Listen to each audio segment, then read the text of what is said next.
Olá, pessoal.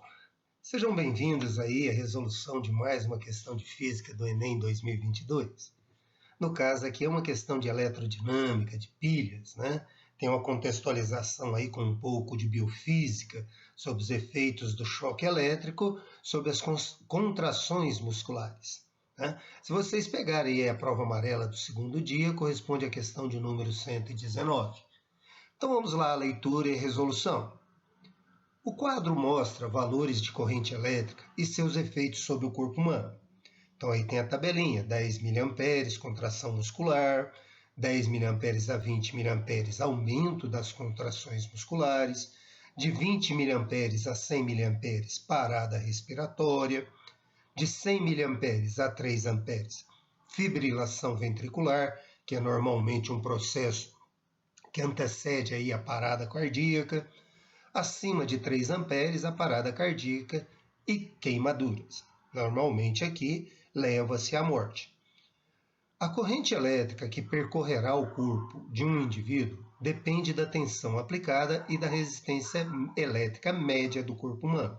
E também dos pontos de contato. Às vezes são pontos de contato muito distantes, a resistência é maior, às vezes um ponto de contato mais próximo, né?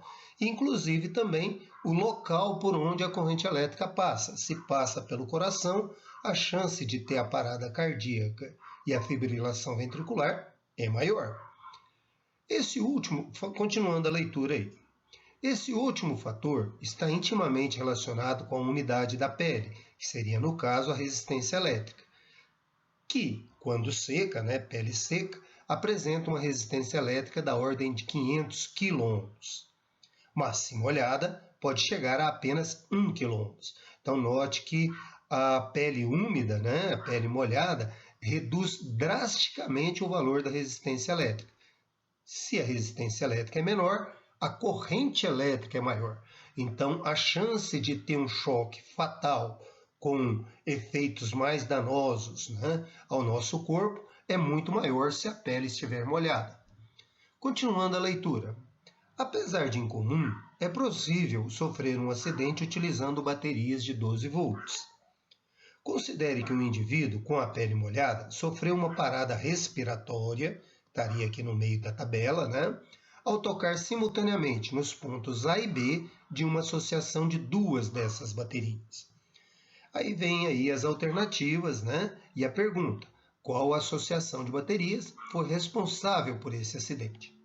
Bem, a primeira coisa que a gente tem que fazer aqui é pensar, né, em utilizar a lei de Ohm e numa situação de corrente elétrica possivelmente mais alta, uma vez que a DDP, né, é pequena, 12 volts.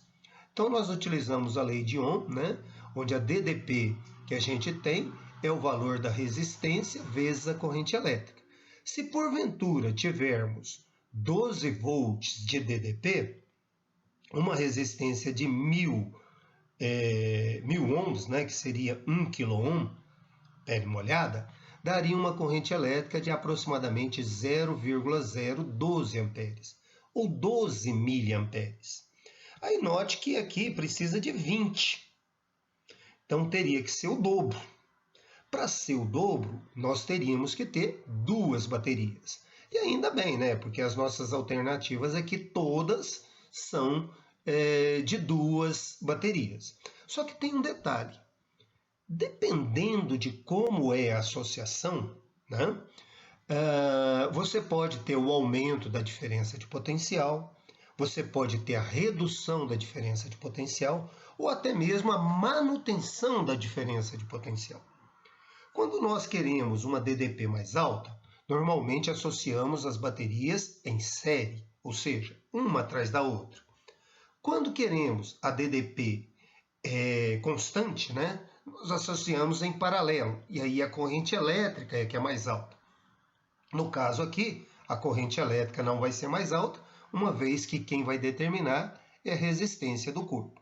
Então, se nós queremos o dobro da diferença de potencial para obter aqui o dobro da corrente elétrica, nós temos que ter associação em série.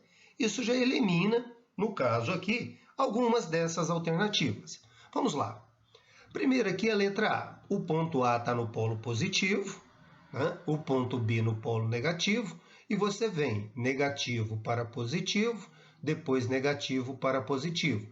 Isso aqui é uma típica associação em série. É igual quando você coloca as pilhas em um equipamento elétrico, né? E elas vão uma atrás da outra. Você coloca elas alinhadas. Se você colocou a primeira com o polo negativo para trás, a segunda vem com o polo negativo para trás, a terceira com o polo negativo para trás, de tal forma que o polo positivo de uma encosta no negativo da outra. Isso é uma associação em série e a letra A está tudo certo. Possivelmente a letra A é a nossa resposta. Entre A e B nós temos aqui 24 volts. Mas só para confirmar. No caso aqui a letra B eles não estão em série. No caso, o que uma bateria aumenta de diferença de potencial, a outra diminui, porque o polo negativo de uma está no polo negativo da outra. Então essa aí não é uma associação em série. No caso da letra C, elas estão associadas em paralelo. O negativo das duas está no ponto A, o positivo das duas está no ponto B. Em paralelo, a DDP é a mesma. Então, você tem duas DDPs de 12 volts. Aí, a corrente elétrica de cada uma é a metade, né? Então, não é a nossa resposta. No caso da letra D, é um repeteco da letra B, só que ao contrário. Positivo de uma ligado ao positivo da outra. Então, no caso aqui, o que uma aumenta, a outra diminui. Então, aqui dá uma DDP zero, não é a nossa resposta. E essa daqui é um pouco confusa, né? Porque você tem o negativo de uma ligado ao positivo da outra, positivo de uma ligado ao negativo da outra, e você tem aqui, no caso, é um curto-circuito, né? Então, a corrente elétrica vai circular aí nas duas baterias, as duas vão jogar energia fora, possivelmente isso aí vai torrar o sistema. Então, realmente, a nossa resposta é a letra A. Um detalhe aí, né, a observação, duas baterias em série produzem 24 volts, e com isso a corrente elétrica é 24 mA, capaz de produzir uma parada respiratória. Então, resposta letra A. Espero que vocês tenham gostado aí dos nossos comentários, né? Uma questão que não é muito difícil, né? Clique aí no sininho para acompanhar as nossas resoluções. Bons estudos a todos, todas e todos. Um abraço.